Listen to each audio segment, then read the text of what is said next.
Olá, está começando mais um GabaCast, a sua conexão com o conhecimento. E você sabe, gabarito, quem faz, aprova. E a gente está continuando a nossa série de Olho no Enem. E a gente recebe hoje aqui o Gabriel e a Ana Cláudia, que vão falar para vocês o que vocês têm que ficar de olho nessa prova de literatura. E aí, gente, tudo bem? Como é que vocês estão? Tudo certo, Narlo. Tudo certo, Nardo. Legal, bem-vindos, viu? E aí, o que essa galera tem que ficar de olho aí nessa prova, gente, de literatura pro Enem? Então, eu acho que a primeira coisa que é interessante a gente falar do Enem na literatura, né, é que ela foge um pouquinho, a prova foge um pouquinho à regra de vestibulares tradicionais do país. Então, quando a gente pega, por exemplo, uma FUVEST, uma VUNESP, uma prova feita pela Convest, né, que é da Unicamp, os vestibulares paulistas, por exemplo, a literatura é muito conteudista. Para além das até leituras... mesmo a UFO aqui, né? Exato, Sim. a UFO que também elenca aí livros obrigatórios, né, na área de literatura para você se preparar para a prova. O Enem não tem uma lista de livros obrigatórios. O Enem tradicionalmente não pergunta questões extremamente conteudistas. O Enem ele faz ali uma intersecção muito interessante entre as diversas áreas que dentro da escola a gente está acostumado a pensar tudo como um português. Mas gramática, interpretação de texto, literatura, até mesmo história da arte, né? Estabelece uma intersecção em que o aluno ele precisa saber correlacionar tudo isso. Né? Não sei, o que você pensa, né, Cláudia? Eu gosto de pensar que quando a gente fala em Enem, às vezes eu recebo... O mais comum é eu receber duas perguntas. A primeira é, quais obras literárias caem no Enem? Né? E aí E não tem isso, não né? tem isso, né? Porque ele vai fazer um apanhado, né, daquilo Exatamente. que você sabe, né, daquilo que você Na estudou, verdade, o daquilo Enem cobra literatura brasileira, Aham. né? Então, o que é cobrado de literatura brasileira? A literatura brasileira, né? Então, eu vou explicar para os alunos que não cai obra literária, como é o caso da UFO, como é o caso de FUVEST, Unicamp, né? Que tem obras específicas e é cobrada a literatura a partir dessas obras específicas. No caso do Enem, é importante a gente entender que tem toda uma contextualização. Então, existe a questão do historicismo literário, que é a gente estudar a literatura a partir do contexto histórico, social, cultural, econômico, político, ideológico, né? Então, a gente entender a literatura nessa complexidade. E isso vai desde a chegada dos portugueses em 1500 até hoje, né? Então, é possível que no Enem caia todos esses tópicos. de né? teatro, os textos do primeiro dramaturgo brasileiro, né, assim, que foi o padre José de José de Anchieta. Anchieta. Anchieta, que escreveu ele escreveu texto de teatro ali. Perfeito, foram né? textos teatrais, com uma linguagem muito poética, né? E era uma linguagem que ele adequava à realidade daqueles que ele estava Sim. catequizando, né? Então, tem todo esse contexto. Então, olha como é importante, né? Além disso, a literatura também trabalha a questão da teoria. A teoria no sentido de entender a estrutura de textos, né? Então, a gente saber o que é gênero lírico, gênero épico-narrativo, gênero dramático, entender quais são as características desses textos, dentro disso, o que é um soneto, o que é uma ode, o que é um drama, o que é o romance, o conto, né? Da narrativa. Então, tudo isso são muitas questões, né? E tudo isso engloba a literatura brasileira. Então, e aí uma segunda pergunta que eu também queria falar é, cai literatura no Enem? Me fazem essa pergunta ainda hoje, né? Então, eu falo, não apenas cai, como cai e em grande quantidade, né? Sim. É complexo. E é interessante, né? Porque existe um documento, que é a matriz de referência do Enem, que é disponibilizada pelo INEP, é gratuito, você digita isso no Google, tá lá, né, disponibilizado pelo governo. E nessa matriz tem os tópicos de competências e habilidades que o aluno deve dominar e que serão cobrados na prova.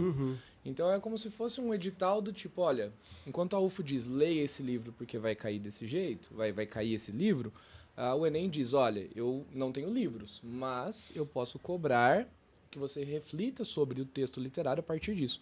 Eu até trouxe aqui, né, na competência 5, na área de linguagens, eles trazem 3 verbos importantes, que é analisar, interpretar e aplicar recursos expressivos das linguagens. E eu queria chamar a atenção para esse plural, né, linguagens.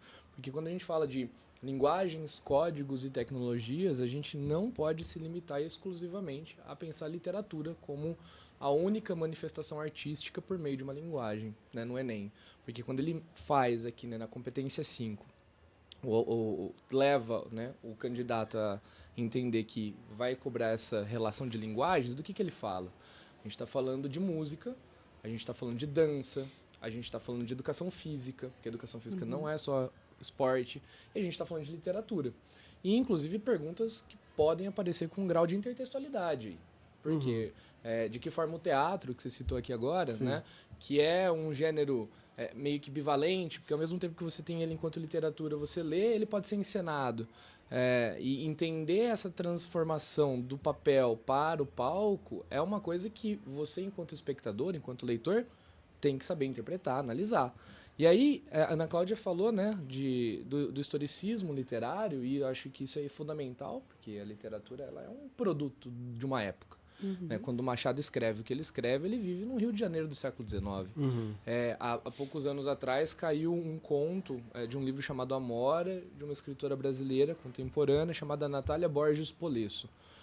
O que há de diferente em Natália e Machado de Assis para além do estilo literário? A época. Machado escreve no século XIX, 200 anos atrás. A Natália escreve hoje. Você acha ela no Instagram, você manda uma mensagem para ela. E isso determina, obviamente, como, o que, de que forma ela vai escrever. Sim. Então, assim, entender essas nuances é extremamente importante, né? E quando os meus alunos me perguntam, né, como é que eu faço e tal, acho que uma dica importante, né, para a literatura é que todo texto literário, todo texto no Enem traz referências. De onde ele foi tirado, o site que ele foi consultado, o livro, o autor, etc. E eu acho que isso é fundamental. Fundamental. Porque quando você lê lá Machado de Assis como um autor e você já tem algum conhecimento, mesmo que não tão profundo sobre a obra do Machado, mas você sabe que ele está no realismo, que é aquela coisa de criticar os comportamentos sociais, de criticar problemas, o uso de máscaras. Isso eu acho, né, que dá ao candidato uma potencialidade muito grande, que é de tirar uma ou duas alternativas das 5. Sim. Só sabendo quem é o autor. Quem é, esse movimento que ele está inserido. Sim. E, para além disso, você ser capaz de ler um texto de Machado de Assis é você desenvolver uma capacidade de leitura crítica muito aprofundada. Então, a literatura, ela te dá essa habilidade também, né? Então, é você saber analisar, criticar, perceber a ironia, né? Que é tão típica do Machado, por exemplo. Essa ironia, ela se dá com relação ao contexto, ela se dá com relação à análise social, ela se dá com relação a características psicológicas das personagens. Tudo isso é uma habilidade que a literatura te dá, né? E você saber utilizar essa habilidade a partir desses conceitos, que isso dá um realismo, né? Que está dentro da historiografia, te dá, né? Mas, para além disso, te dá essa capacidade aprofundada de leitura. Então, Machado, ele é um nome que aparece sempre, né? Existe essa brincadeira que os professores de literatura são apaixonados em Machado. Sim. E eu brinco que somos mesmos, sim, né? Sim. Confesso. Quem conhece Machado sabe. Não, quem Sou conhece e Machado, não nego. Não tem jeito de não ser. E acaba que isso se torna quase que uma bandeira dos professores de literatura de mostrar o porquê que a gente fala desses autores, né? Por que tem autores lá de 1600 que a gente fala deles até hoje, né? Por que a gente fala de Machado, que é lá do século XIX? E, para além disso, quais são os autores contemporâneos que estão escrevendo e que dialogam com questões que são fundamentais para a nossa realidade, né? Então, a gente tem Carolina Maria de Jesus, que caiu na prova do último Enem, de 2022. É uma questão que traz a literatura do negro, né? Traz a literatura escrita pelas mulheres. Tem toda uma questão da própria linguagem da Carolina, que é uma linguagem, ela não tinha escolaridade, né? Ela estudou até o 4º ano, se eu não me engano. Ela escrevia a partir de lápis e carvão que ela achava em papéis jogados no lixo, né? Então, olha essas condições. Olha que coisa. E como essas condições vão possibilitar que ela escreva e que hoje a gente trabalhe um texto dela no Enem, né? E que tipo de coisa ela escrevia desse jeito, né? Nessas condições, né? Então ela vai fazer uma análise da sociedade da época que a gente precisa trazer para os dias de hoje. E vai trazer também, por exemplo, a questão da literatura negra, né? A realidade de uma mulher negra, mãe solo, né? Catadora de lixo. Então, tem toda essa questão da gente saber fazer essa leitura. Sim. E a outra coisa que eu falo que é o meu xodozinho na literatura é a gente saber se relacionar com ela, né? Como a literatura, ela, para além de te dar uma possibilidade de analisar o mundo ao seu redor, ela também te dá uma possibilidade de analisar a si mesmo. A si mesmo, sim. E uma vez que você analisa a si mesmo, você tem uma capacidade de criticidade do mundo muito grande. Então, é do texto literário, é do texto imagético, né? Porque você se reconhece naquele texto ou não. E, a partir daquilo, você faz relações, você cria conexões. A literatura tem essa capacidade. Esses valores humanos, esses valores sociais, eu acho que é o que fundamenta a literatura de maneira geral. Sem a gente pensar nessa literatura conteudista, enquanto professores de literatura, né, que a gente pensa, o autor quis dizer, o movimento literário tem tal característica.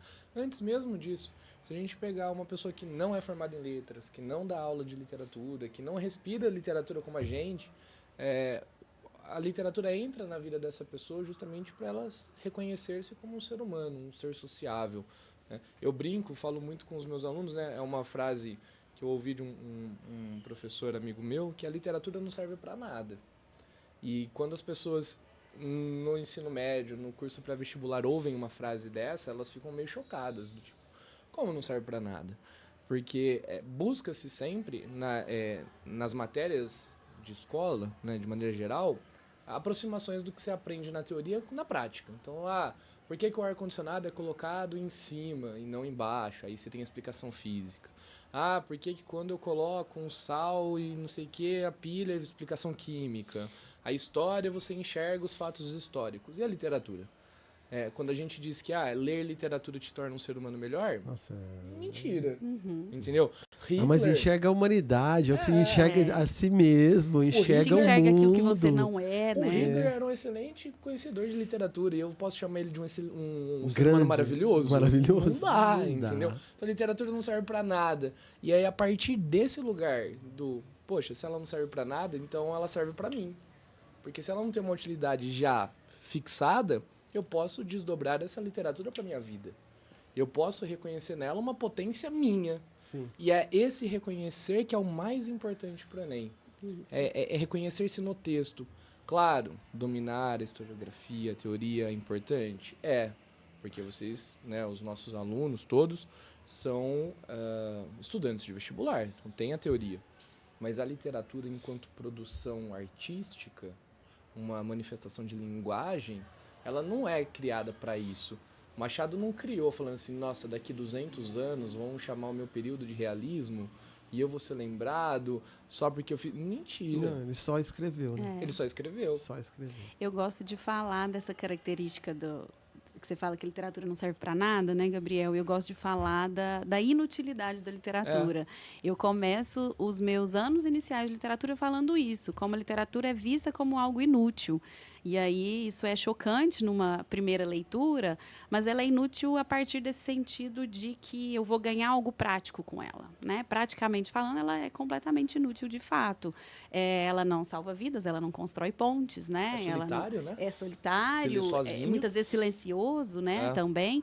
Então, ler literatura e produzir literatura e pensar literatura é algo inútil a partir desse ponto de vista. Mas eu gosto muito de citar, por exemplo, o Manuel de Barros, né, que é um autor contemporâneo, né? Ele tem um documentário que é muito legal, que fala dessa inutilidade da literatura dele, né? E aí ele vai brincar com essa questão da mentira, né? Vocês lembram o nome do documentário? Só 10% é mentira, não é? Só 10% é mentira, né? Ele dá vários nó para conseguir marcar entrevista com o cara realmente marca. Esse é o documentário. O documentário começa mostrando tipo, o pai dele subindo num caixote para enganar a fotografia. Exatamente. E aí ele vai mostrar que só 10% é mentira e ele completa Desde que os outros 90% são ficção, lata, né? É ficção, né? Então, que tanto que é ficção, que tanto que é mentira e o que a literatura está no meio disso, né? Então, ele vai... esse documentário é muito legal. Tem uma coisa que me marca muito, que é a questão dos brinquedos que um homem faz lá no documentário a partir de restos de lixo, né? E aí ele vai fazendo essas coisas e aí aquilo que era inútil, ele dá uma outra leitura e ainda assim não tem nenhuma utilidade, né? Então, a gente vai para esse lugar, que é a literatura, e aí a gente... pega um gancho com a questão da arte, né? A literatura é a arte da palavra. Então, a literatura é, antes de mais nada, uma arte, né? Uma expressão artística. Então, é entender que essa arte se dialoga com outras, né? Então, a gente tem inúmeras outras formas de manifestações artísticas que vão dialogar com essa questão da expressão, né, da compreensão do eu, da compreensão do mundo. A literatura é uma forma de linguagem, né? O Gabriel já trouxe a questão da música, da dança, né? Isso tudo cai no Enem. E o conhecimento da literatura, principalmente a partir desses conceitos básicos, historiográficos, eles contribuem para compreender essas questões, né? Então, é entender como a literatura no Enem ela é diversa. Então, quando os alunos me perguntam, cai literatura no Enem? Cai, e não cai apenas naquelas questõezinhas que a gente sabe que é, obviamente, de literatura. A literatura, o texto literário, ele dialoga com inúmeras outras provas. Então, a gente vê a literatura em questões de interpretação de texto, a gente vê em questões de gramática, mas pode aparecer numa prova de biologia, pode aparecer numa prova de geografia, de história, né? Então, você saber dominar, né? Você ter um domínio da leitura e da linguagem literária, que é uma linguagem complexa, isso exige-se um preparo, né? Então, é uma necessidade grande que a gente tem de entender que tem esse lado do inútil a partir de um ponto de vista prático, mas se a gente for pensar praticamente também em termos de Enem, tem literatura em todo lado, né? Pela prova toda. E ano passado, eu tive a oportunidade de levar para os meus alunos, né, a apresentar para eles o livro que até então era leitura obrigatória da UF, que era eu ia falar Dois Irmãos, o Contos Negreiros, do Marcelino Freire, e eu consegui levar o Marcelino para trocar uma ideia com os meus alunos. E o Marcelino, né, num dado momento, lança assim para eles, uma vez me deram umas perguntas sobre o meu livro e eu errei. Eu errei as perguntas sobre o que eu mesmo escrevi. E a molecada chorou de rir, né? Porque, como é que o autor erra o que ele escreve, né? E aí, quando a Ana Cláudia diz que literatura é a arte da palavra, enquanto vestibulando, né, para além dessas questões mais ligadas ao existencialismo, que são fundamentais, a gente precisa que os alunos entendam as estratégias de construção dessas palavras. Então, pensando em interpretação de texto, tempo verbal, pensando em modalizadores, né, conectivos, conjunções, que são os responsáveis dentro de um texto, uma leitura imanentista, que é o texto, pelo próprio texto, sem uma interferência externa de sociedade e tal. O aluno precisa reconhecer a ironia, o sarcasmo, o deboche, por meio de estruturas linguísticas. Da mesma forma, quando a gente pega outras manifestações artísticas, né, a gente precisa reconhecer, por exemplo, a subjetividade que se tem por meio de obras expressionistas. Quando a gente pega um Cândido Portinari, né, que é natural de Brodowski, terra do nosso querido Borella. Eu fui ver a exposição dele em Brasília, Centro Cultural, semana passada. Você já conhece a casa do Portinari? Fui lá já, também morava em Ribeirão Preto, né? Então, pertinho ali. Brodowski foi responsável por 2 grandes homens na humanidade, né? É o Cândido Portinari e o Borella.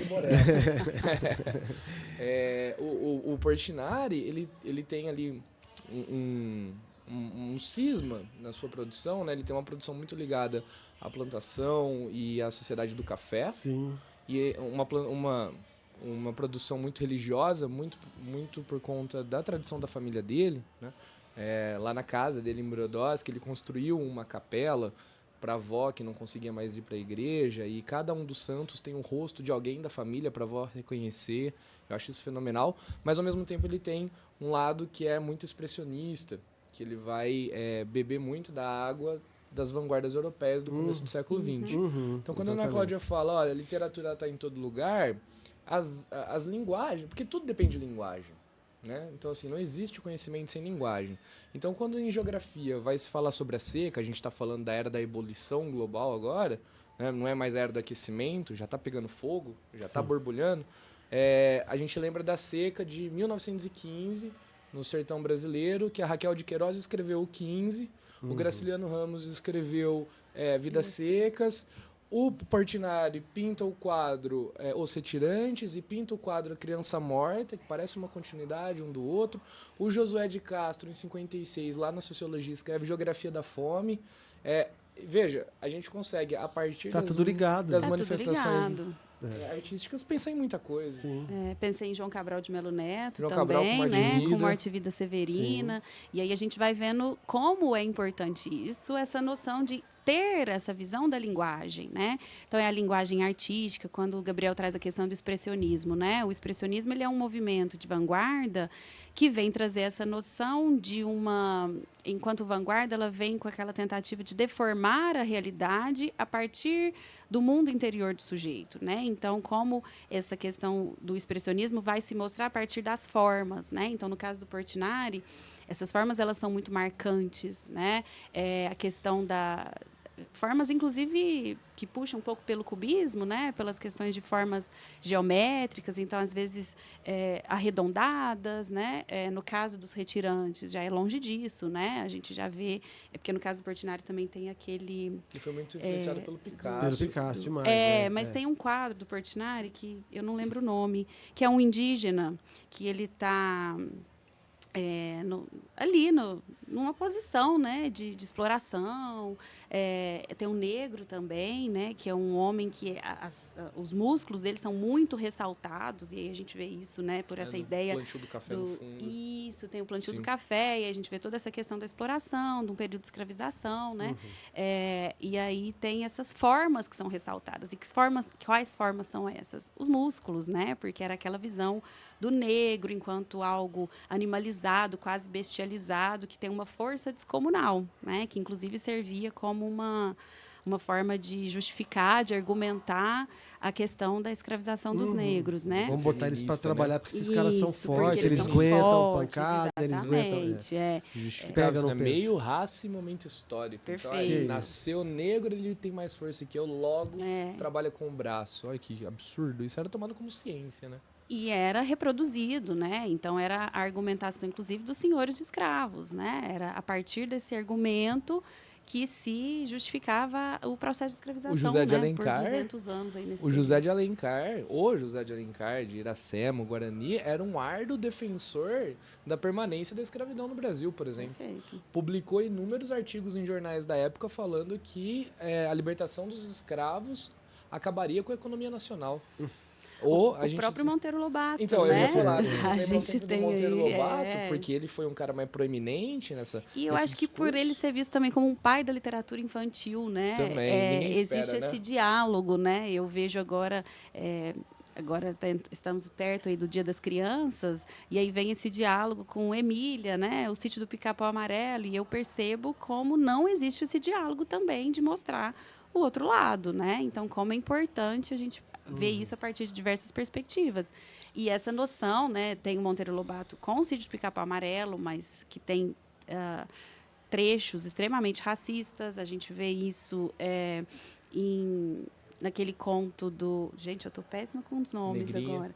Negrinha é um conto que ele começa ali a mudar uma posição, né? Porque em Negrinha ele faz uma crítica à senhora de dona de escravos, né? Tem, mas é o da... que ele vai comparar com a noção de que é uma peste que está se alastrando pelo Brasil, que ele fala do caboclo, que a mistura de raças foi negativa. É o do... Você vai lembrar. É o do caipira. É do Jeca Tatu. O Jeca Tatu, exatamente. Nossa, agora eu preciso lembrar o nome do livro. Que ele faz uma comparação com fungo, né? Ele vai dizer que o Jeca, ele é tal qual um fungo, porque olha a comparação que ele faz. Ele vai dizer que esse fungo é um tipo de fungo que se dá em árvores, e aí ele vai comendo toda a seiva dessa árvore, consequentemente, mata a árvore, morre o fungo. Ele vai comparar o Jeca Tatu como um estereótipo do caipira brasileiro, então é o que mora no interior do Brasil, como esse fungo, porque ele suga toda a seiva do Brasil, porque está num período ali daquela terra roxa, né, o interior paulista com muita produção, e está sugando toda a seiva do Brasil, não está produzindo, vai matar o Brasil, vai morrer de fome. Que coisa, eu não podia deixar de falar do Guimarães Rosa, porque daí ele vai falar desse mesmo caboclo, desse mesmo Jeca Tatu, quase, mas de uma maneira muito diferente, né? Dessa sabedoria desse homem do... Perfeito. O Antônio Cândido escreve um texto que se chama Os Parceiros do Rio Bonito, que mescla literatura com sociologia também, vai falar sobre o caipira, e é fenomenal, assim. O Guimarães vai trabalhar com o sertanejo, né? O sertanejo aqui do norte de Minas, sul da Gerais. Bahia, aquela coisa que você não sabe muito bem onde é, né? O sertão do Guimarães. Esses Gerais Que são sem tamanho. fantástico também, né? No caso do Guimarães, é um sertão fantástico, tem todo esse toda lado. Parte. Eu acho isso fundamental. E aí, nos últimos anos, né, quando a gente pega, por exemplo, as vanguardas europeias, é papel do aluno também entender qual foi o papel do modernismo no ambiente da arte. Porque, pensando no modernismo nosso aqui, 22, né? Faz 101 anos, ano passado a gente completou aí 100 anos da Semana de Arte Moderna. O que ela possibilitou pra gente, né? Na literatura e nas artes de maneira geral?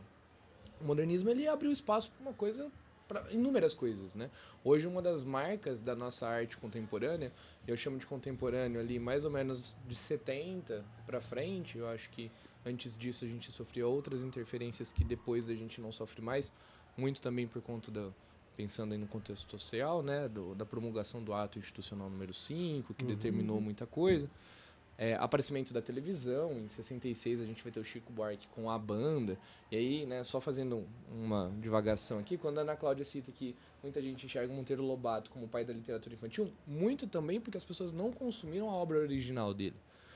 Enxergam o Sítio do Pica-Pau Amarelo como sendo aquela transposição do livro para a TV.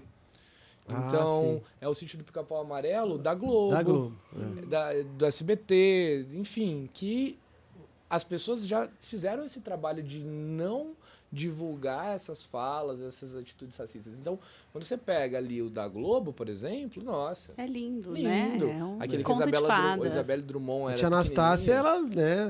Tia Anastácia era...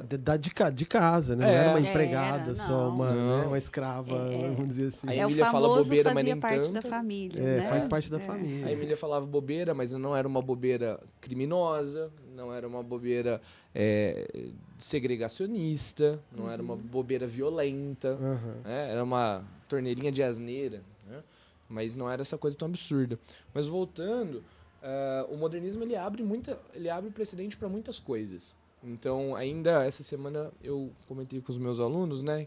Eles colocaram em sala, pediram para colocar Jorge Benjor, que é ali do movimento da Tropicália, né? Ao lado do Gil, do Caetano, da Rita Lee, da Gal Costa.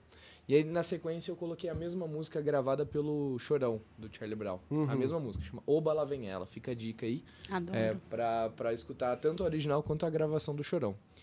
E aí os meninos falaram, nossa, mas é muito diferente, né? E aí eu falei, bom, isso aqui é uma coisa que o modernismo possibilitou. Você pegar uma arte e reorganizá-la de uma forma completamente inovadora. Não lembro se foi ano passado ou retrasado, caiu Chico Science, Nação Zumbi.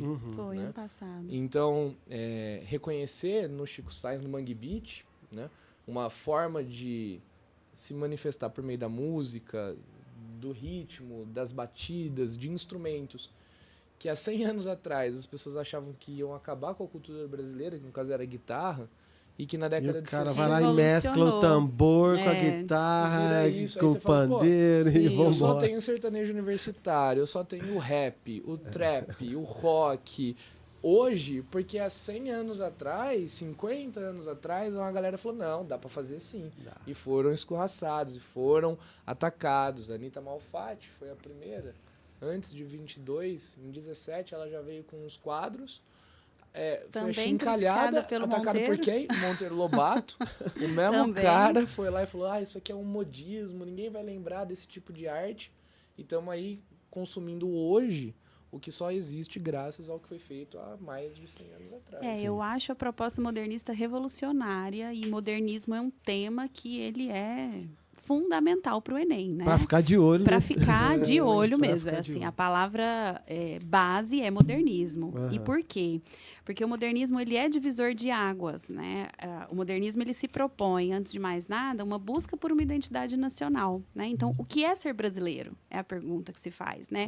Ou que país é esse? E aí tem gente que completa com um verso de uma música, né? Mas a pergunta que se faz é essa. A partir de um olhar crítico e, ao mesmo tempo, nacionalista. Entendendo o nacionalismo aqui como um viés de exaltação. O que o Brasil tem de bom, né? A gente tem muita qualidade na cultura, nas artes. Então, é valorizar a música, é valorizar a literatura, é valorizar que sejam as paisagens, né, brasileiras, valorizar a nossa história, a partir disso, então, tem esse viés do nacionalismo, mas é um nacionalismo crítico. Eu vou olhar para a história do Brasil entendendo o que tem de errado, né? Fazendo uma análise social, fazendo uma análise política, uma análise histórica.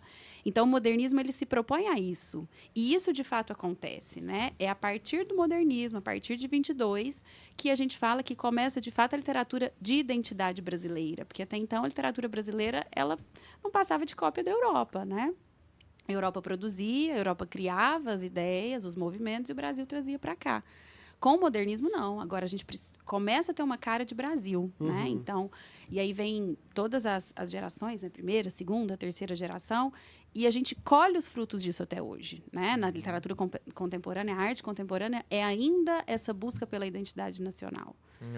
E é interessante apontar, fazer 2 apontamentos a partir da fala da Ana Cláudia, é que lá atrás, em outras artes, não na literatura, até buscou-se tentar imprimir uma identidade brasileira. No Barroco, que foi uma das primeiras manifestações feitas por pessoas verdadeiramente brasileiras, porque se a gente pensar que o Brasil foi invadido ali em 1500, né, os textos que a gente tem naquela época são majoritariamente produzidos por portugueses. O Barroco, que começa no século XVII, a gente já tinha uma certa população aqui, pessoas que nasceram aqui nessa terra, então eram os verdadeiramente brasileiros. E aí a gente tem pinturas como o Mestre Ataíde, que pintou anjos, figuras sacras, com fenótipos de pessoas negras. O nariz mais achatado, o lábio mais largo, a pele escura, e ele foi caçado, porque isso era tomado como um crime. Então, olha que louco. Lá atrás tentou-se colocar no universo da arte algo que só existia aqui. Porque, de fato, o anjo do olho azul, do cabelo loirinho, bem definido, igual o anjinho da Turma da Mônica, né? Ele existe quando a gente pensa em fenótipos puramente europeus. Nem puramente europeus, né? Mas no estereótipo de um fenótipo perfeito europeu, branco, do olho claro. Padronizado, né? Exato. De uma estética que é Aí lá no imposta. século XVII um cara tentou colocar e foi rechaçado. E aí do século XVII só houve uma oportunidade novamente de fazer algo que fosse emancipatório, do tipo, olha, vamos caminhar com as nossas próprias pernas no XX. Então olha que louco, a gente passou aí 3 séculos e tanto sem produzir uma arte que fosse algo nosso. A nossa cara, né? Apesar de ter havido outras tentativas de busca, né? No Sim. romantismo, por exemplo, a gente tem esse movimento de tentar entender o que é o brasileiro, o que é a realidade brasileira, a partir de uma busca de um retorno ao histórico, né? Ao passado histórico, que a gente chama. O romantismo ele tem todo um lado da idealização, né? De transformar a realidade a partir do ideal de perfeição. E aí, ao buscar o passado histórico do Brasil, chega-se na figura do índio, né? Do indígena, como os nossos povos originários. E aí, vai trazer a figura do indígena agora no romantismo a partir desse olhar idealizado. Então, é transformando o índio como um herói, né? O índio ele é forte, ele é bonito, ele é corajoso, ele é honesto, ele é bom, ele é puro. Mas né? é um herói europeu, né? Então, é toda a questão do europeu que vinha lá das novelas medievais, né? Das novelas de cavalaria. Então, é colocar as características das novelas de cavalaria dentro da figura do indígena. Não houve um estudo para saber, de fato, como era a cultura dos indígenas, como era essa realidade. Então, tem todo um lado de estereotipização, né? Estereotipificação. E aí, no modernismo, esse estudo começa, mas também não se concretiza, né? Porque aí, se a gente está argumentando aqui que o modernismo é essa busca pela identidade nacional, a gente tem com o Macunaíma, do Mário de Andrade, a tentativa de trazer a figura do indígena, mas ainda palpada, calcada em lugares extremamente também estereotipados, né? Então, tem um momento do Macunaíma que ele passa por uma fonte. Nossa. E aí, o Macunaíma, ele nasce no meio da selva, né? Ele nasce na floresta, e ele é um indígena, mas ele é da pele negra. E aí ele passa por essa fonte, e aí eles dizem que ele se transforma num belo príncipe de olhos azuis. Né? Antes ele era feio e se transformou num belo príncipe de olhos azuis. E aí essa cena ela é muito emblemática, porque depois do Macunaíma vem os 2 irmãos dele. E aí eles veem que o Macunaíma se transformou, eles também querem ficar bonitos como o Macunaíma. né? Então, observem só a linguagem, né, que a gente tem aqui, o que isso está querendo dizer. E aí, esse segundo irmão vem, toma esse banho, ele fica mais clarinho, né? Então, consequentemente, ele ficou um pouco mais bonito. E o terceiro irmão só consegue colocar as palmas das mãos e as palmas dos pés. Então, que é a explicação, inclusive, do porquê que a pele negra é negra e as palmas das mãos e dos pés são brancas. Então, aqui é, inclusive, aquela visão de que o Brasil ele é formado, né, pelo branco, pelo indígena e pelo negro, e por essa mistura de raças, né? Mas ainda com essa visão de que o branco, o europeu, é o bonito e é o padrão, né? E aí ele vira um príncipe. Né? Ele ainda é príncipe. Ele ganha esse poder, né? Então, já existe aqui uma análise da sociedade, apesar de baseada ainda em critérios estereotipados. Mas se a gente já traz para uma literatura contemporânea, né? Literatura negra, que a gente chama hoje, que aí já faz essa visão mais crítica, baseada em pontos de vista muito atuais, né? Então, discussões que são bem atuais. E aí a gente tem, dentro da UFO, a Terra Negra, da Cristiane Sobral, né? Que já vai mostrar agora o ponto de vista da mulher negra, né? Que se vê enquanto bela, né? Aqui existe toda a questão da sensualidade, da sexualidade da mulher negra, que aceita a si, né? Então, ela olha para a pele dela e a pele dela não é feia, né? Ela chama a pele dela de cor de azeviche, né? Que tem todo um lado do erotismo, mas num sentido de exaltação de si mesma, né?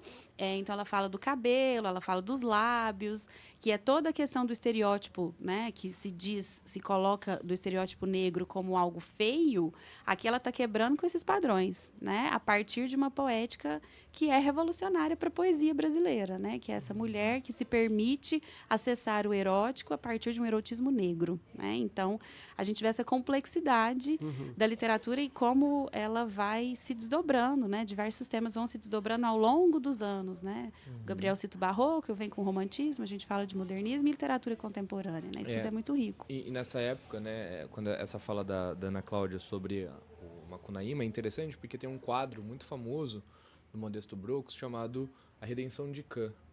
E nesse quadro A Redenção de Cã, a gente tem uma mulher mais velha, sendo representada como uma senhora já de pele negra, uma negra retinta, né, é o nome que a gente usa hoje, da pele bem escura. Aí ela tem uma mulher sentada ao lado de um homem que a gente entende que é a filha, mas é uma filha já da pele mais clara. E essa filha da pele mais clara está segurando um bebê, que a gente entende que é dela, com um homem branco, e o filho é branco. Então, a redenção de Cã, quem foi Cã, né? Cã foi um personagem fadado a ser eternamente um escravo. Então, qual é a redenção de Cã dentro do quadro? É a mãe, a mulher mais velha, a negra retinta, que enxerga no neto a sua redenção, porque ele não carrega a mesma cor de pele. Então, assim, é uma loucura, né? Pensar que esse Brasil não está tão distante. E quando a gente pega, a Ana Cláudia cita aqui a literatura de autoria negra, que eu acho que é fundamental no Brasil de hoje, a gente também não pode deixar de pensar na literatura indígena. Por quê?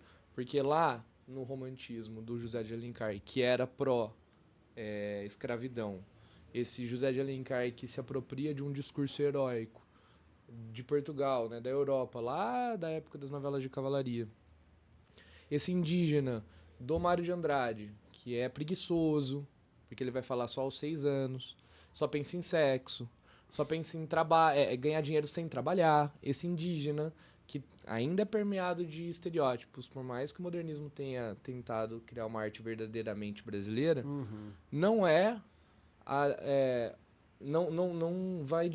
vão de encontro ao que autores como o Daniel Munduruku, o Ailton Krenak, que hoje, que dia que é hoje? Dia 27 de setembro, estão concorrendo a uma cadeira na Academia Brasileira de Letras, a cadeira número 5. E ontem saiu uma notícia de que um está acusando o outro de terem puxado o tapete.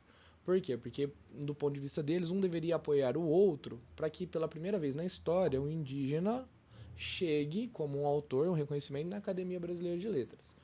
E aí, no lugar de um apoiar o outro, os dois foram concorrer à mesma vaga. E aí tá tendo esse bafafá. Mas pensar no Ailton Krenak, no Daniel Munduruku, na Márcia Cambeba, na Eliane Potiguara, que são nomes da literatura indígena hoje, já Eu não posso dizer que são reconhecidos, porque a gente ainda não vê livros dessa. Mas são conhecidos galera. já, né? Pelo menos já existe um movimento para reconhecer. Existe esse movimento, mas ainda não está no grande público. É mais a galera que se preocupa em entende que a literatura é um não espaço chegou, mas vai chegar, né, gente? Já tá aí. A gente espera a gente isso, tenta. né? Eu posso falar pela Ana Cláudia que nós, enquanto professores, a gente tenta. A gente Com leva pra certeza. sala, a gente conversa, a gente apresenta. Nosso papel enquanto professor é o de apresentar esse mundo. A gente faz. Mas eu gostaria de deixar registrado, né? Para você que está nos ouvindo, está nos vendo aqui, procurem esses nomes. Né? Cristiano Sobral, Evaristo. a Conceição Evaristo, o Daniel Munduruku, a Márcia Cambeba, o Ailton Krenak, Perfeito. que são autores de literaturas mais marginalizadas. Né? A literatura indígena, a literatura negra, a literatura periférica, quando a gente pega o Ferrez, o Sérgio Vaz, o próprio Mano Brown, que foi leitura obrigatória. Consagrado da agora Unicamp. também, né? O Mano Mano Brown ganhando cresceu título, assim honoris muito, né? causa. Ele já tá num outro patamar. Tá Quando no eu falo outro de patamar. reconhecimento, o Mano Brown teve o reconhecimento. O Daniel Munduruku ainda não. Não que ele não tenha a mesma potência. Não, e assim, interessante, né? Porque a gente está falando para estudante, né? A gente percebe que o Mano Brown estudou muito de um tempo para cá para chegar aonde ele Sim. conseguiu chegar. O né? podcast do Mano Brown, Sim. ele é um podcast que se mais tornou inteligentes. base para mim, inclusive para Exatamente. dar aulas. Às vezes eu Exatamente, peço, eu vou ouvir um podcast do Mano Brown para eu ter, inclusive, como base falar dessas questões. E é porque isso, são Mano Brown ele questões foi ler, muito foi estudar, atuais, né? foi saber, para saber do que ele está falando, de que Exatamente. Brasil que ele está falando, de onde a gente vem, né? De origem, de tudo, né? O Mano Brown tem Maravilhoso. um conhecimento empírico muito grande. Ele viveu muita coisa. Sim. Ele viveu Mas ele conhecimento também empírico. estuda muito, Aí né? depois que ele entende que o conhecimento empírico ele é excelente, mas não é suficiente para chegar onde ele está, ele entendeu que, pô, eu tenho muito para ensinar, mas eu também tenho muito para aprender. Eu acho que achar uma pessoa que se acha plenamente autossuficiente para qualquer coisa, assim, é uma arrogância muito besta. Não né? vai crescer, Não né? cresce. Não E aí o Mano cresce. Brown se Até mostra porque também nem como um vê cara caminho. humilde. Sim, demais. Extremamente intelectual, ganhou o título de doutor honoris causa. Tem uma dissertação da Unicamp, uma tese de doutorado de 2004, 2006, não lembro agora. Eu tive aula com um dos professores que estavam na banca dessa tese, em que a hipótese era a defesa do Mano Brown como um intelectual brasileiro, antes de podcast, antes disso tudo, lá no começo do século XXI. O cara defendeu um título de doutorado falando, olha, Mano Brown é intelectual, ele chega onde pessoas não chegam, ele é entendido por pessoas, não é todo mundo que consegue captar a obra dele, mas quem se aventura chega em tal. O cara defendeu um título de doutorado falando que o cara era intelectual. Olha que louco.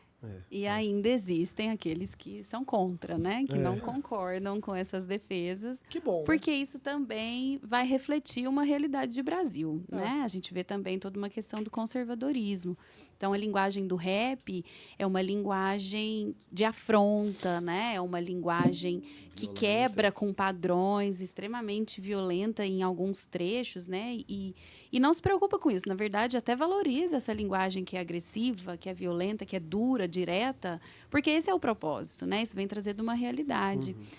Então, o Mano Brown, de fato, ele está consagrado aí, né? E se consagrando a cada novo episódio. E eu falei, né? É bom que tenha alguém que pensa diferente, porque seria muito chato se todo mundo pensasse igual, né?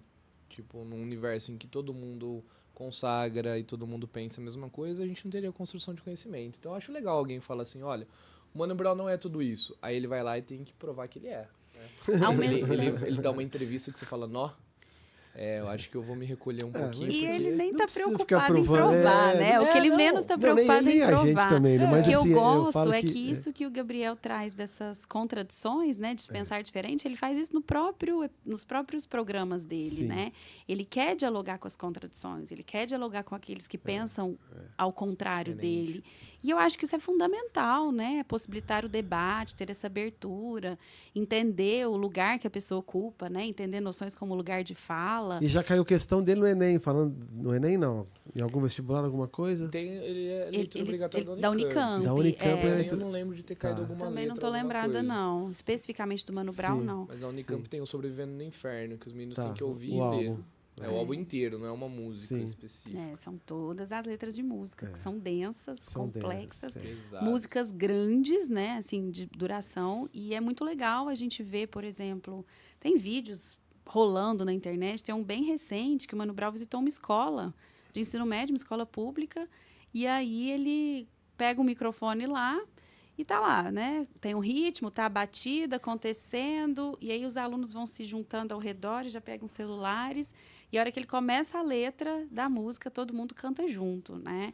Eu fico pensando assim, que potência que é isso para um professor de literatura?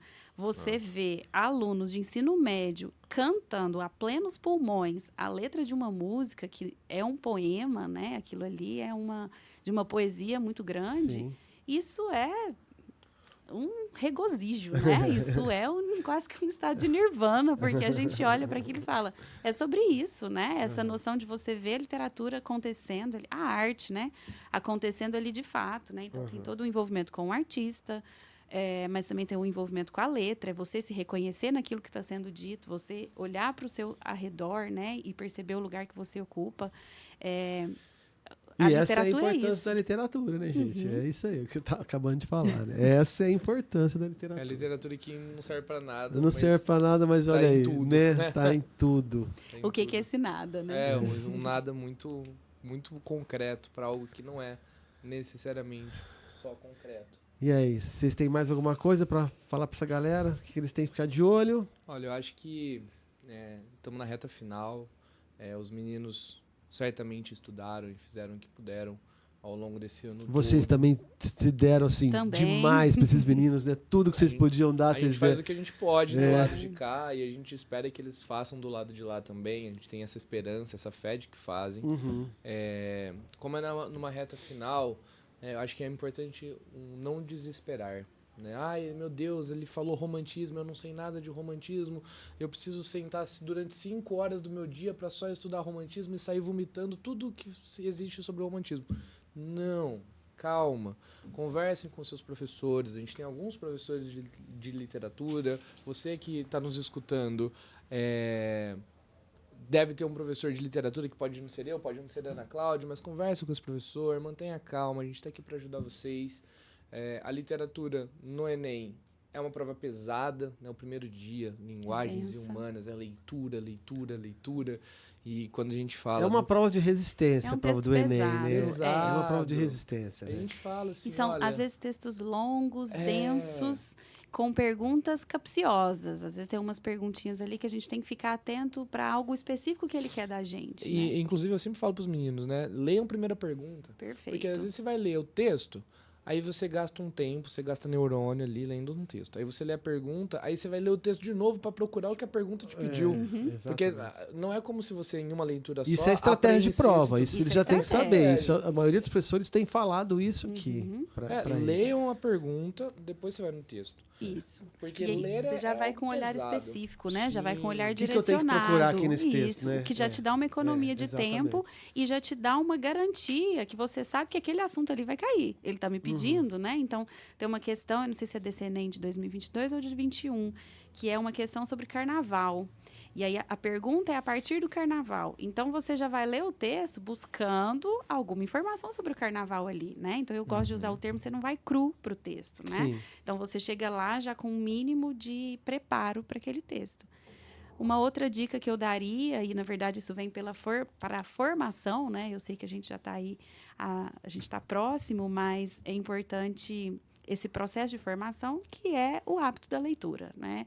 Parece um pouco chover no molhado, principalmente para um professor de literatura, mas o hábito da leitura é essencial, porque você ter o hábito de ler literatura é você ter essa capacidade de se adaptar às diversas linguagens, a essas diversas estratégias de figuras de linguagem, de uma linguagem poética, como também de estruturas de texto, né? Então, é você saber reconhecer, isso aqui é um poema, isso daqui é um romance, isso daqui é um conto, isso daqui é uma crônica. Você vai entendendo essa estrutura à medida que você vai desenvolvendo o hábito pela leitura.